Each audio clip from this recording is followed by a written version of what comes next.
নমস্কার বন্ধুরা, কেমন আছেন? আশা করি ভালো আছেন। আজ আমি করে দেখাবো নিরামিষ পটল আলুর তরকারি। শীত শেষ আর গরম যখন শুরু হয় তখন যে পটলটা ওঠে, সেই পটল দিয়ে নিরামিষ তরকারি খেতে কিন্তু দারুণ লাগে। নিরামিষ পটল আলু তরকারি করতে লাগছে পটল আর লাগছে আলু।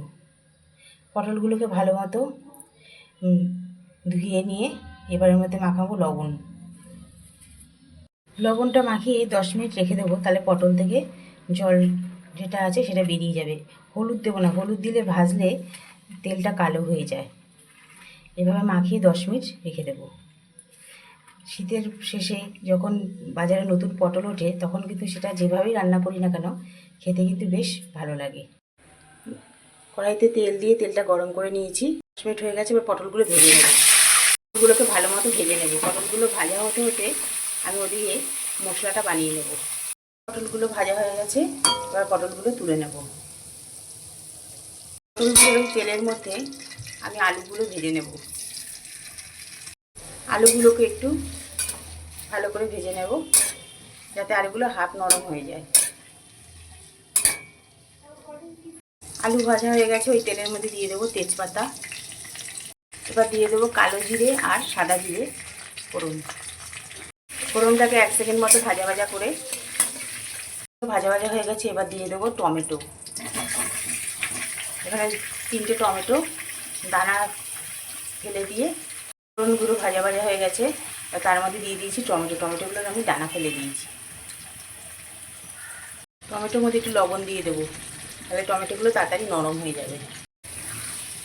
এবার টমেটোগুলো গ্যাসটা মিডিয়ামে দিয়ে ঢাকা দিয়ে দেবো। এগুলো একদম নরম হয়ে গেছে। এবার দিয়ে দেবো মশলা। আদা, কাঁচা লঙ্কা, জিরে গুঁড়ো, ধনে গুঁড়ো পেস্ট একসাথে করে নিয়েছি। লবণ, হলুদ দিয়ে দিচ্ছি, কাশ্মীরি মির্চ কালারের জন্য। এবার সব মশলাগুলোকে কষিয়ে নেব ভালো মতো। মশলাটা কষানো হয়ে গেছে। এবার দিয়ে দেবো পটলগুলো। এই পটলগুলো দিয়ে আবার একটু মশলার সাথে কষিয়ে নেব 3-4 মিনিটের মতো। কষানো হয়ে গেছে, এবার দিয়ে দেবো জল। দিয়ে দিলাম একটু গরম জল। এবার ঝোলটাকে একটু ফুটিয়ে নেব। ঝোলটা ফুটতে শুরু করেছে, এবার দিয়ে দেবো আলু দিয়ে দিয়েছি। এরপর আবার একটু ফুটিয়ে নেব। এবার দিয়ে দেবো একটু গরম মশলা দিয়ে 5 মিনিট ঢাকা দিয়ে রেখে দেবো। মশলাটা মিশিয়ে 5 মিনিট ঢাকা দিয়ে রেখে দেবো। গরম মশলাটা মিশিয়ে দিয়েছি, 5 মিনিট ঢাকা দিয়ে রেখে দেবো। এবার দিয়ে দেবো মিষ্টিটাকে একটু গলিয়ে নেব। এবার দিয়ে দেবো ঘি দিয়ে দিচ্ছি। এবার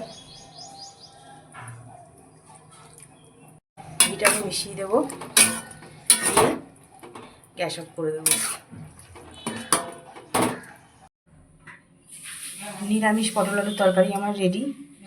আর আমার এই রেসিপিটি যদি আপনাদের ভালো লেগে থাকে তাহলে একটি লাইক, কমেন্ট, শেয়ার এবং আমার চ্যানেল মনের ইচ্ছেকে সাবস্ক্রাইব করার অনুরোধ রইল। আজকের মতো এই পর্যন্ত, আবার আসবো নতুন কোনো রেসিপি নিয়ে।